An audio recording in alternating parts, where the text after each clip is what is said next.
शुरू करते हैं अल्लाह के बाबरकत नाम से जो बड़ा मेहरबान और नहायत रहम वाला है। तमाम तारीफ़ें मेरे अल्लाह रब्बुल इज़्ज़त के लिए हैं। अस्सलाम वालेकुम लिसनर्स, मैं हूँ आप लोगों की होस्ट नौशीन और मैं अपने चैनल खौफनाक कहानियों में अपने सभी सुनने वालों को खुशामदीद कहती हूँ। मैं उम्मीद करती हूँ आप सब लोग खैरियत से होंगे, जहाँ होंगे खुश होंगे। मेरे चैनल की खौफनाक कहानियों को कितना पसंद करते हैं, अपनी राय का इज़हार कमेंट बॉक्स में ज़रूर करें। मेरे चैनल की स्टोरीज़ को अपने फ्रेंड एंड फैमिली में ज़रूर शेयर किया करें। आज आप लोगों के लिए मैं बहुत इंटरेस्टिंग हॉरर स्टोरीज़ लेकर आई हूँ जिन्हें आप लोग बहुत पसंद करेंगे। सिलसिला शुरू करते हैं आज की खौफनाक कहानियों का। बढ़ते हैं आज की पहली खौफनाक कहानी की तरफ। ये खौफनाक कहानी मेरे साथ शेयर कर रहे हैं रहीम। रहीम कहते हैं, मैं सिंध का रहने वाला हूँ और आज आपके साथ मेरे दादाजी की बताई हुई एक बहुत ही ज़्यादा डरावनी कहानी शेयर करना चाहता हूँ। ये आज से 50 साल पहले की बात है। मेरे दादा अबू जब बिल्कुल नए सिंध में शिफ्ट हुए तो सिंध से काफ़ी ज़्यादा दूर उन लोगों का एक गांव था। दादाजी के एक दोस्त ने ही उनको मशवरा दिया था और वो अपने दोस्त के कहने पर ही पंजाब से सिंध आए थे। अपने दोस्त के हमरा वो जिस गांव में गए वहाँ पर उन्होंने जगह देखी। उस वक्त सस्ते दौर हुआ करते थे, तो दादाजी को एक जगह पर बहुत ज़्यादा सस्ते दामों में कोई ज़मीन मिल रही थी। दादाजी ने अपने दोस्त से मशवरा किया तो उनके दोस्त ने ये कहा कि ले लो, आने वाले वक्तों में ये जगह काफ़ी ज़्यादा आबाद हो जाएगी। दादाजी ने अपने दोस्त के मशवरे के मुताबिक वो जगह देखने चले गए। उनके दोस्त जो थे वो उन दिनों में पंजाब आए हुए थे, उनको कोई काम था, तो दादाजी अकेले ही उस जगह पर गए, ज़मीन देखी। वो ज़मीन आबादी से बिल्कुल हट कर थी। जिस गांव के आदमी की वो ज़मीन थी उसकी आबादी से भी हटकर वो ज़मीन थी और उसने ज़मीन पर एक डेरा और एक छोटा सा घर भी बनाया हुआ था। उस ज़मीन की तरफ जाने के लिए रास्ते में एक बहुत बड़ा कब्रिस्तान भी आता था। दादाजी ने जब वो ज़मीन देखी, पहले उन्होंने ये सोचा कि ये तो बिल्कुल आबादी से हट के है, वीरानों में है, फिर यहाँ पर इतना बड़ा कब्रिस्तान भी है, पता नहीं कितना वक्त लगेगा इस जगह को आबाद होने में। वो बहुत ज़्यादा कंफ्यूज थे कि मैं ये जगह लूँ या ना लूँ। फिर उनको उस आदमी ने ये कहा कि मैं और दाम इसके कम कर देता हूँ, मैं इसकी कीमत और कम कर देता हूँ, आप इस ज़मीन को ले लें। फिर दादाजी ने वो ज़मीन ख़रीद ली। दादाजी कहते हैं कि मेरा दोस्त अभी भी वापस नहीं आया था। खैर, मैंने उस जगह को देखा जाकर, पहला ही दिन था, वहाँ पर गया। वहाँ पर तो उस कब्रिस्तान को क्रॉस करके काफ़ी आगे उसकी वो ज़मीन थी जहाँ पर एक छोटा सा डेरा और एक साथ छोटा सा घर था। दादाजी ने वो घर भी ख़रीद लिया, उस आदमी ने उनको वो घर भी दे दिया। दादाजी को ये समझ ही नहीं आ रही थी कि ये आदमी इतना मेहरबान क्यों हो गया है मुझ पर। दादाजी ने उससे पूछा भी कि आप इतना नुकसान क्यों कर रहे हैं, तो उसका ये कहना था कि हम लोग सब कुछ यहाँ से बेच कर तो हम लोग पंजाब जा रहे हैं, इसलिए हमारी किसी काम की ये जगह नहीं है, तो हम लोग इसको जितने में भी हो सकता है सेल कर रहे हैं। दादाजी के जहन में तब ये ख्याल भी नहीं आया कि इसके अपने गाँव के किसी बंदे ने ये ज़मीन नहीं खरीदी। दादाजी कहते हैं कि पहला दिन था, वो दिन वहाँ पर काफ़ी अच्छा गुजर गया। बहुत पुरसकून जगह थी। वो जो ज़मीन का हिस्सा था जहाँ पर वो डेरा और छोटा सा घर था मिट्टी का, वो बिल्कुल दरख्तों में घिरी हुई जगह थी। दादाजी को वो जगह बहुत ज़्यादा अच्छी लगने लगी। उस ज़माने में कोई फ़ोन वगैरह का तो कॉन्सेप्ट होता ही नहीं था, तो दादाजी ने अभी पंजाब से अपनी फ़ैमिली को लेने आना था, लेकिन पहले उन्होंने जाकर वहाँ पर ज़मीन वगैरह भी ख़रीद ली। दादाजी कहते हैं कि एक दोपहर की बात है, मैं उसी गांव में गया हुआ था जिस आदमी से मैंने वो ज़मीन ख़रीदी थी, कि उस गांव का चक्कर लगाता हूँ कि वहाँ के लोग कैसे हैं, वहाँ का क्या रहन सहन है, क्या उन लोगों का कल्चर है, उस जगह को जाकर देखता हूँ। मेरे दादाजी जो थे वो बहुत ज़्यादा मिलनसार तबीयत के आदमी थे। वो कहते हैं मैं वहाँ पर गया, 2-3 लोगों से मेरी सलाम दुआ हुई, बड़े अच्छे मिलनसार वो लोग थे। जब मैंने उनसे ये ज़िक्र किया कि मैंने आपके ही गांव के फ़लाँ बंदे की ज़मीन ख़रीदी है, उन लोगों के चेहरों के कुछ तासुरात अजीब थे, लेकिन उन लोगों ने कोई बात नहीं बताई। दादाजी कहते हैं अभी शाम नहीं हुई थी, मेरा दोस्त जैसे कि पंजाब में था, तो मैंने सोचा अब मुझे कहीं और रहने की क्या ज़रूरत है, मेरा अपना घर है, मैं वहीं पर जाकर रह लेता हूँ। वो कहते हैं कि अभी मगरिब होने में काफ़ी ज़्यादा टाइम था, असर के बाद की बात है, तो मैं वापस अपनी ज़मीनों और उस घर की तरफ जा रहा था। तो मैं क्या देखता हूँ कि एक औरत उसी रास्ते पर चलती हुई जा रही है। उसको देखकर थोड़ा सा मुझे अजीब लगा कि इतने वीराने में ये औरत क्या कर रही है। उस औरत ने स्याह कलर का लिबास पहना हुआ था। वो औरत जो मेन कब्रिस्तान था, सेंटर में कच्चा रास्ता था, एक तरफ बहुत बड़ा कब्रिस्तान था और एक तरफ बिल्कुल दरख्त और वीराने थे। वो औरत बिल्कुल कब्रिस्तान के सामने उन वीरानों की तरफ चली गई। दादाजी भी पास से गुजर गए। दादाजी ने सोचा कि शायद यहाँ पर कोई घर बार होंगे लोगों के, शायद यहाँ भी आबादी हो। दादाजी ने वहाँ पर रहना शुरू कर दिया। तकरीबन 3-4 दिन गुजरे। दादाजी का दोस्त आया। दादाजी के दोस्त ने आकर उनसे रब्ता किया। उनको उन जगहों का पता था। दादाजी उसको लेने के लिए बाहर उस गांव तक आए, क्योंकि गांव से आगे वो जगह थी। तो दादाजी ने उसको रिसीव किया और लेकर उनको अपने साथ अपनी ज़मीनों की तरफ जाने लगे। आज फिर दादाजी ने उसी औरत को देखा। वो औरत मखसूस उसी रास्ते से कब्रिस्तान से निकलकर सामने वीरानों की तरफ जा रही थी। फिर दादाजी ने उसको देखकर अब उनको उलझन सी होने लगी भी, पता नहीं शायद इधर भी कोई आबादी है, चलो कल इधर से भी आकर देखूँगा। अपने दोस्त को लेकर गए। उनके दोस्त ने ज़मीन सारी देखी, वो डेरा देखा, घर देखा। उसने कहा कि ठीक है, अच्छी जगह है, यहाँ पर काम हो सकता है।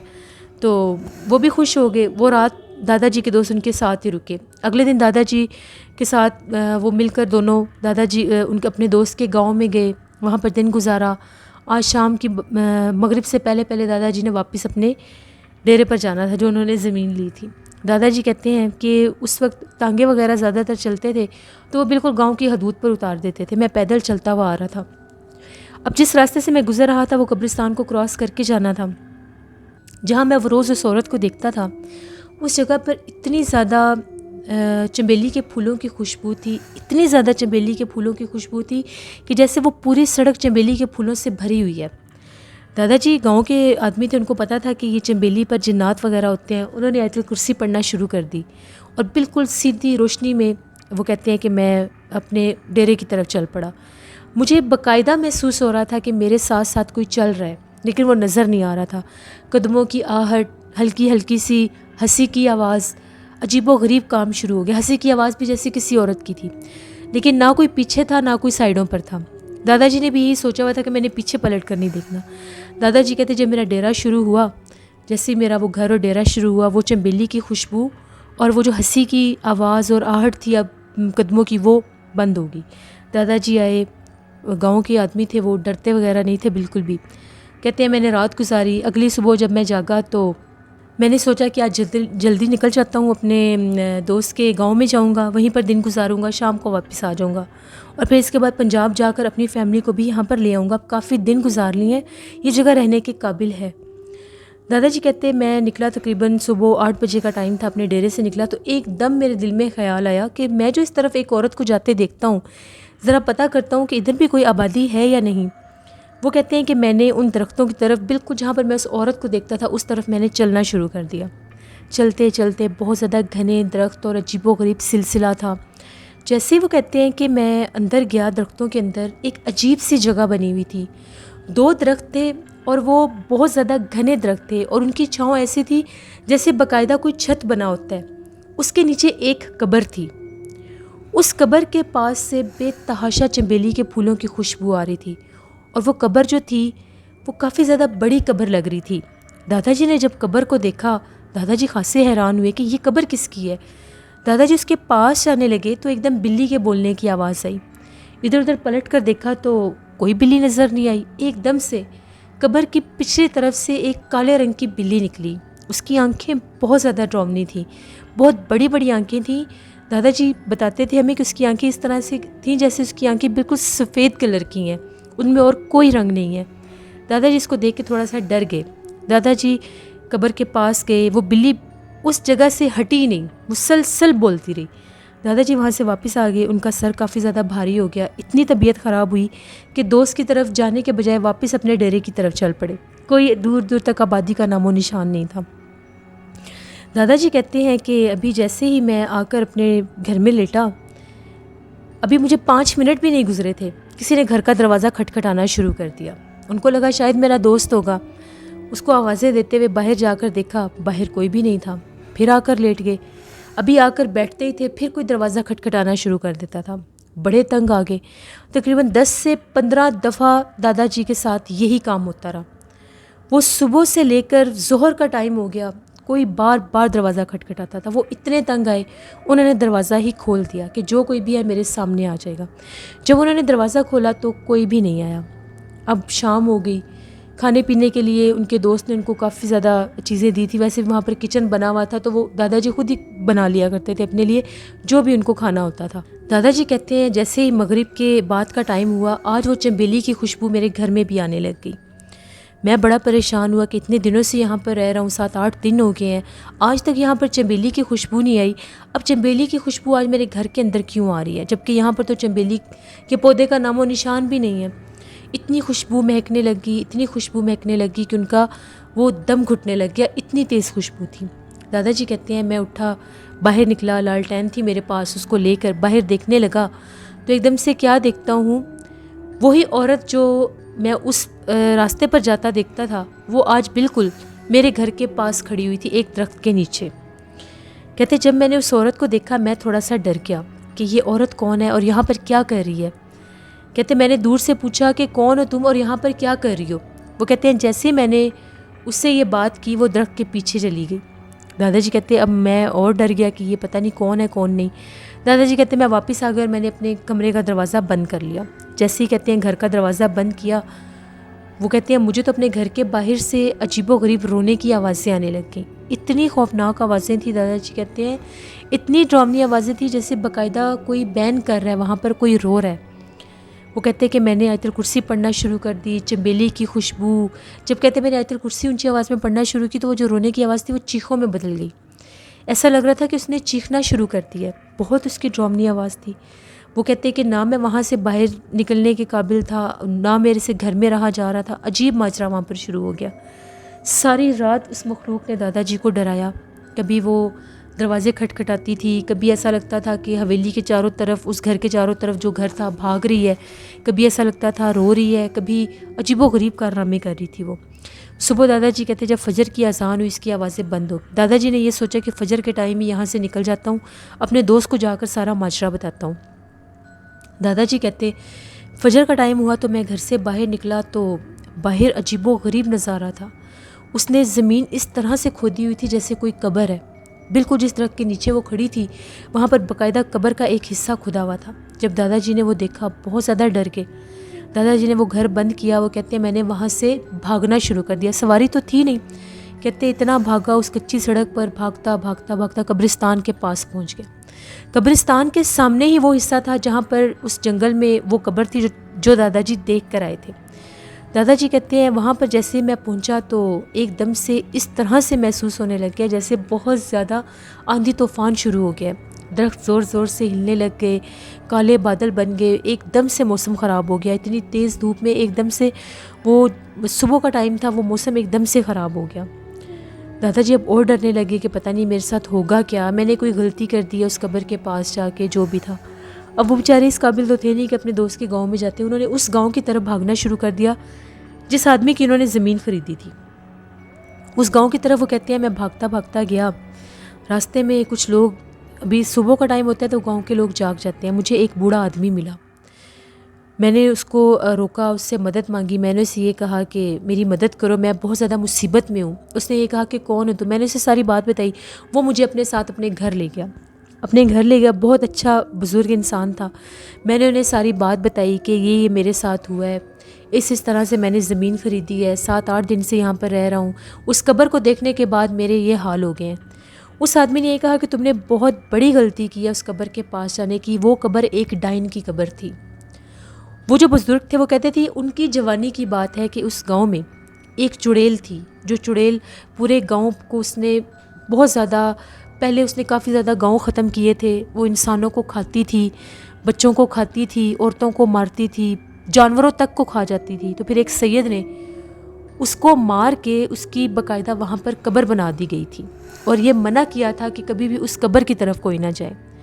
वो उस कब्र से लेकर उस वो जो कब्रिस्तान वाला हिस्सा है वहाँ तक वो भटकती रहती है, इसीलिए उस जगह पर कोई आबादी नहीं है। ये जो ज़मीन तुमने ख़रीदी है, इस आदमी से भी यही गलती हुई थी, ये भी उस कब्र की तरफ चल पड़ा था तो इसके पूरे घर को उसने नुकसान पहुंचाना शुरू कर दिया था। इसके बच्चों की बाजू टांगें टूट जाती थी, सोए सोए इनको पता नहीं क्या हो जाता था। फिर वो ये जगह छोड़कर, ये शहर छोड़कर वो पंजाब चला गया। तुमने भी वही गलती कर दी, अब वो तुम्हारा पीछा नहीं छोड़ेगी, तुम्हारे पास कोई हल नहीं है। अगर तुम गलती से भी वहाँ पर वापस गए तो जो कब्र तुमने खुदी हुई देखी है उसी कब्र में वो तुम्हें दफना देगी।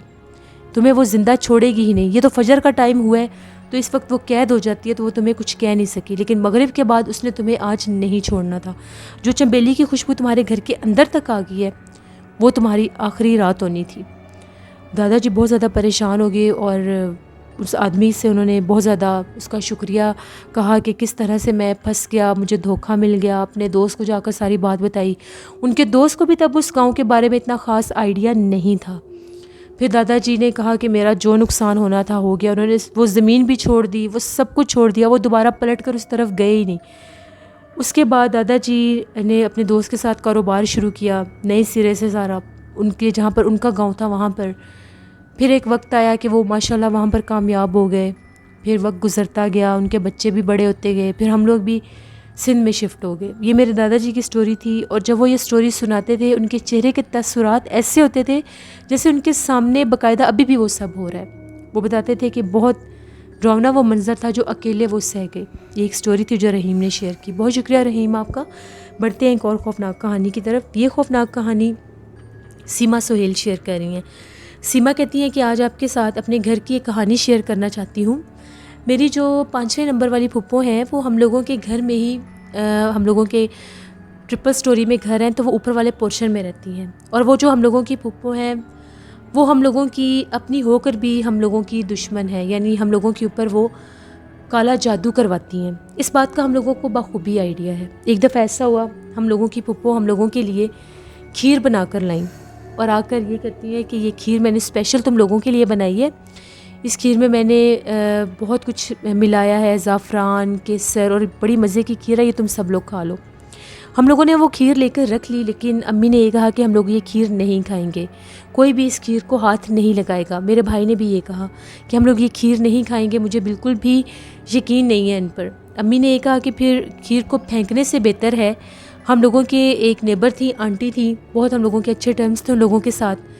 तो अम्मी ने ये कहा कि जाकर ये आंटी के घर दे आओ। मुझे अम्मी ने वो खीर दी, मैं गई। वो आंटी जो थी, उनके हस्बैंड पुलिस ऑफिसर थे, तो वो अपनी जॉब पर गए हुए थे, आंटी अकेली थी। मैंने आंटी को खीर दे दी, तो आंटी ने मुझे ये कहा कि आज तुम लोगों ने खीर बनाई है। मैंने उन्हें ये बात नहीं बताई कि ये खीर कहाँ से आई है, ना ही हम लोगों का कोई गलत माइंड था कि हम लोगों के ऊपर कोई आई तकलीफ़ उन पर चली जाए। हम लोगों ने तो इसलिए दे दी कि रिस्क को फेंकेंगे तो अल्लाह गुनाह देगा। रात हुई तो हम लोगों के घर में न्यूज़ आई कि आंटी की तबीयत बहुत ज़्यादा ख़राब हो गई है, वो अजीबोगरीब हरकतें कर रही हैं और अजीबोगरीब आवाज़ें निकाल रही हैं। हम लोग भागते हुए उनके घर की, उनकी तो हालत बहुत ज़्यादा ख़राब थी। उनके बच्चे, 3 बच्चे थे, वो इस तरह से डरे और सहमे हुए थे जैसे पता नहीं क्या हो गया। वो जो आंटी थी, उनकी तो हालत इतनी अजीब थी, उनको कुछ समझ नहीं आ रही थी कि वो क्या बोल रही हैं, कौन सी ज़ुबान बोल रही हैं, क्या कर रही हैं। कभी चीख रही हैं, कभी कुछ कर रही हैं, जैसे कोई इंसान एबनॉर्मल हो जाता है। मेरी अम्मी ने फ़ौरन सूरत यासीन पढ़ी, मंजिल पढ़ी, पानी दम करके जैसे ही आंटी को पिलाया, आंटी को कुछ होश आ गया। अम्मी ने पूछा कि आपको क्या हुआ है। आंटी ने बताया, जैसे ही मुझे सीमा खीर देकर गई है, मैंने कुछ हिस्सा अपने शोहर के लिए रख दिया, थोड़ी सी बच्चों के लिए रख दी और थोड़ी सी मैंने वो खीर खा ली। वो खीर खाने की देर थी कि मुझे दीवार के ऊपर काले रंग के साए नज़र आने लग गए। वो इतने डरावने साए थे और वो दीवार के ऊपर इस तरह से रेंग रहे थे जैसे छिपकली रेंगती है। उस वक्त से मेरी ये हालत है, मुझे कुछ समझ नहीं आ रही मुझे क्या हो रहा है। उनके हस्बैंड भी आ गए, उनको भी पता चला कि इनकी ये हालत हो गई है। वो फ़ौरन से उनको एक आमिल के पास लेकर गए। उन आमिल ने जब पढ़ाई की तो उनका ये कहना था, इन्होंने कोई सफ़ेद कलर की मीठी चीज़ खाई है जिसके ऊपर काला जादू था, और ये जादू बराह रास्त इनके लिए नहीं था। इनके घर वो चीज़ आई है, लेकिन जिन्होंने भेजी है उनकी नीयत इनको नुकसान पहुंचाने की नहीं थी। उन्होंने इसलिए भेजी है कि कोई रिस्क है, इसको फेंकेंगे तो अल्लाह गुनाह देगा। लेकिन मुझे इस बात की समझ नहीं आई कि आपकी ये जो बीवी है, इन पर असर कैसे हो गया, क्योंकि काले जादू में जिसका नाम लिया जाता है असर सिर्फ उसके ऊपर ही होता है। फिर इन पर कैसे असर हो गया, इस बात का मुझे नहीं पता। वो जो अंकल थे, फिर उन्होंने पूछा कि ये जादू किसने करवाया है। उनका ये कहना था, जिनके घर से ये खीर आई है उनके घर का अपना करीबी फ़र्द है, उनका अपना भाई है जो आपका दोस्त है। काफ़ी अरसे से वो इन लोगों के ऊपर काला जादू कर रहे हैं, लेकिन ये लोग बहुत नेक और शरीफ हैं। अल्लाह इनको हर बार बचा लेता है, इनकी मदद कर देता है। फिर वो जो अंकल थे, उन्होंने दम वगैरह करवाया, तावीज़ वगैरह लिए, तब जाकर वो आंटी ठीक हुई। हम लोगों ने भी उनसे अपोलोजाइज़ किया कि हम लोगों का बिल्कुल भी ये माइंड नहीं था कि आपके ऊपर कोई तकलीफ़ आए। इसी तरह से एक दफ़ा यूट्यूब चैनल पर मैंने एक देखी थी तस्बीह देखी थी, वो हम लोगों ने, मैंने अम्मी को बताई, वो 2 तस्बीहें थी। अम्मी ने वो तस्बीहें पढ़ना शुरू कर दी तो हम लोगों की उस घर से जान छूट गई। हम लोगों ने वो घर छोड़ दिया, हम लोग कहीं और शिफ्ट हो गए। जैसे ही हम लोग कहीं और शिफ्ट हुए, उस घर की मखलूक़ात मेरे पीछे लग गई। मुझे रात के टाइम बाकायदा ऐसा महसूस होता था कि मुझे उस घर में कोई उठा कर ले जाता है। हम लोगों का पोर्शन खाली था, वहाँ पर कोई भी नहीं रहता था। मैं बाकायदा अपने आप को रात को वहाँ पर देखती थी। मैं वहाँ से भागना चाहती थी, मेरे से भागा नहीं जाता था। मुझे वहाँ पर वॉशरूम में एक औरत नज़र आती थी जिसका चेहरा बहुत ज़्यादा डरावना था। वो मुझे बार बार ये कहती थी यहाँ से चली जाओ। फिर उसकी बैक साइड से स्याह कलर का एक हाथ आता था जो उसका चेहरा पकड़ लेता था। वहाँ पर अंधेरे में मैं भागती थी, मुझे रास्ता नहीं मिलता था। गेट नहीं होता था, एक खाली दीवार होती थी। जब मेरी आँख खुलती थी तो सुबह मैं अपने घर में होती थी। मैं बहुत ज़्यादा डर जाती थी। मैंने अम्मी को ये बात बताई कि अम्मी इस तरह से मेरे साथ हो रहा है। फिर अम्मी मुझे लेकर एक आमिल के पास गई। तो वो जो आमिल थे उनका ये कहना था कि इस लड़की की वजह से तुम लोग उस घर में से निकले हो। उस घर में तुम लोगों के ऊपर बहुत ज़्यादा काले जादू करवाए गए थे, तुम लोगों को जान से मारने के। तो वो मखलूक़ात इसके पीछे लगी हैं। ये ख्वाब नहीं देखती, ये बाकायदा वो मखलूक इसको वहाँ पर लेकर जाती है। इसकी किस्मत अच्छी है कि ये तस्बीह का विर्द रखती है, तो उस मखलूक ने इसको ज़िंदा छोड़ दिया। फिर अल्लाह का शुक्र है, हम लोगों ने बहुत ज़्यादा इलाज करवाया, मेरा बहुत ज़्यादा इलाज हुआ, तब जाकर वो जो डरावनी मखलूक मुझे डराती थी उसने मेरी जान छोड़ दी। मैं ये मैसेज देना चाहती हूँ कि हम लोगों को बिल्कुल भी आइडिया नहीं होता कि हम लोगों के अपने हम लोगों को किस तरह से नुकसान पहुँचा जाते हैं। प्लीज़ अगर आपको किसी पर भी डाउट हो तो उनसे बच कर रहना चाहिए, चाहे वो आपके अपने हों या कोई पराए, क्योंकि लोग ये नहीं सोचते और किसी की भी ज़िंदगी बर्बाद कर देते हैं। इसी तरह से सीमा कहती है, मेरी दादी जी की जेठानी थी, उनके घर में अजीबोगरीब तरह से जिन्नात का बसेरा था। उनकी छत के ऊपर जिन्नात इतने पत्थर फेंकते थे, इतने पत्थर फेंकते थे कि उनका घर भर जाता था। रोज़ उनको अपनी छत के ऊपर से पथराव की आवाज़ें आती थी। जब ऊपर जाकर देखती थी तो गिराने वाला नज़र ही नहीं आता था। उनका पूरा छत पत्थरों से भरा होता था और वो जो पत्थर होते थे बहुत ज़्यादा अजीबोगरीब किस्म के होते थे। एक दफ़ा उन्होंने मेरी दादी जी से ये कहा कि भाभी मेरे घर में अजीब मसला बन गया है, मेरे घर की छत के ऊपर अजीबोगरीब तरह के पत्थर गिरे होते हैं। दादी जब मैंने उनको ये कहा कि आपको परेशान होने की ज़रूरत नहीं है, मैं ख़ुद आकर देखती हूँ ये कौन पत्थर फेंकता है। दादी जी कहती हैं कि जब मैं दोपहर के टाइम उनकी छत पर गई तो बिल्कुल उनकी छत के ऊपर बराबर पथराव हो रहा था, लेकिन फेंकने वाला कोई भी नज़र नहीं आ रहा था। तो दादी अम्मा ने उनसे ये कहा कि तुम जो कोई भी हो ये काम करना छोड़ दो, तुम नहीं जानते मैं किसकी बेटी हूँ। अगर पथराव ही करना है तो हीरे जवाहरात का करो, ये बेकार सी चीज़ का पथराव करने का क्या फ़ायदा है, इससे कुछ भी हासिल नहीं होना तुम्हें। ये कहने की देर थी, वो जो पथराव हो रहा था वो रुक गया और उसके बाद कोई पथराव नहीं हुआ। ये ख़ुद मेरी दादी अम्मा ने उनकी छत पर जाकर देखा था। फिर वो जो डेली उनके छत पर पत्थर होते थे वो भी आना बंद हो गए। ये कुछ स्टोरीज़ थी जो सीमा सुहेल ने इंडिया से शेयर की। बहुत शुक्रिया सीमा आपका। बढ़ते हैं एक और ख़ौफनाक कहानी की तरफ। ये ख़ौफनाक कहानी सैंड्रिला शेयर कर रही हैं। सैंड्रिला कहती हैं, आज आपके साथ मैं अपनी खाला की ससुराल की एक कहानी शेयर करना चाहती हूँ। मेरी खाला की शादी आउट ऑफ सिटी हुई थी, आउट ऑफ फैमिली हुई थी। तो उनके जो इन लॉज थे उनके डबल स्टोरी में घर था। अब उनका घर इस तरह से था कि उनके घर के बिल्कुल बाहर कब्रिस्तान था और कब्रिस्तान के आगे रेलवे ट्रैक्स थे। इस तरह से कह लें कि घर से बाहर निकलकर बिल्कुल पैरों में वहाँ पर कब्रें थी जगह जगह पर। ऐसा लगता था कि कब्रिस्तान के हिस्से में ही वहाँ पर इलाकों के घर बने हुए थे। तो एक दफ़ा ऐसा हुआ कि वो जो मेरी खाला है उनकी बेटी दोपहर के टाइम एक कमरे में लेटी हुई थी। बिल्कुल उनकी जो विंडोज़ थी वो भी बाहर की तरफ ही खुलती थी और बाकायदा कब्रिस्तान और वो जो रेलवे ट्रैक्स थे वो नज़र आते थे। वो जैसे ही उधर आकर लेटी तो उसको अजीबोगरीब सा महसूस होने लग गया, उसको जैसे दम घुटने लग गया उस कमरे में। वो उठी और जाकर दूसरे कमरे में लेट गई। अब दूसरे कमरे में जब वो जाकर लेटी तो उसको सामने अपने घर का दरवाज़ा नज़र आ रहा था। वहीं पर बरामदे में उसके बाबा जो थे वो चारपाई बिछा कर लेटे हुए थे। वो क्या देखती है कि वहाँ पर एक सुर्ख लिबास में कोई औरत खड़ी है जो उसको इशारे करके अपनी तरफ बुला रही है। जब उसने उनको देखा उसने चीखना शुरू कर दिया। सब घर वाले आ गए, वो बेहोश हो गई। जब होश आया उसने सारी बात बताई। उनका घर इस हद तक आसेफ़ज़दा है, इस हद तक आसेफ़ज़दा है कि उनको बाकायदा वहाँ पर जिन्नात नज़र आते हैं, लेकिन वो ऐसा कोई बहुत ज़्यादा उनको नुकसान नहीं देते। ये एक स्टोरी थी जो सनरीला ने शेयर की। लिसनर्स, ये थी आज की खौफनाक कहानियाँ। अपना फीडबैक मुझे ज़रूर दें, आप लोगों को कैसी लगी। आप लोग भी अपनी खौफनाक कहानियाँ शेयर कर सकते हैं डिस्क्रिप्शन बॉक्स में दिए गए ईमेल आईडी nosheermilk57@gmail.com पर। इसके अलावा आप लोग मुझे कमेंट बॉक्स में भी स्टोरी शेयर कर सकते हैं। मेरे बहुत से लिसनर्स मेरे से पूछ रहे थे कि आपने नया चैनल शुरू कर लिया है तो पुराने चैनल का क्या होगा। पुराने चैनल पर आप लोगों के लिए रियल स्टोरीज़ आएंगी और जो मेरा न्यू चैनल है हॉरर उर्दू सेंटर, उस पर हॉरर नॉवेल्स आएंगे। जिन लोगों ने अभी तक चैनल को सब्सक्राइब नहीं किया, अभी जाएं और चैनल को सब्सक्राइब करें। इस वीडियो के डिस्क्रिप्शन बॉक्स में मेरे नए चैनल का लिंक है, बिल्कुल उसको जाकर अभी सब्सक्राइब करें। बहुत ज़्यादा इंटरेस्टिंग नावल है एम ए राहत का, आप लोग बहुत ज़्यादा एंजॉय करेंगे। आज उसकी तीसरी एपिसोड अभी कुछ देर में मैं पोस्ट कर दूँगी। 6 बजे आप लोगों को नावल की एपिसोड मिल जाएगी और रेगुलर टाइम पर 8 से 9 बजे आप लोगों को स्टोरीज़ मिलेंगी। मेरे उस चैनल को जाकर ज़रूर सब्सक्राइब करें, मुझे सपोर्ट करें। जैसे इस चैनल को आप लोगों ने सपोर्ट किया है वैसे उसको भी सपोर्ट करें। नीलम वॉइस ऑफिशियल मेरी सिस्टर का चैनल है, उनको भी जाकर सब्सक्राइब करें, उनको भी सपोर्ट करें। इंशाल्लाह कल आप लोगों के साथ फिर मुलाकात होगी किसी नई खौफनाक कहानी में।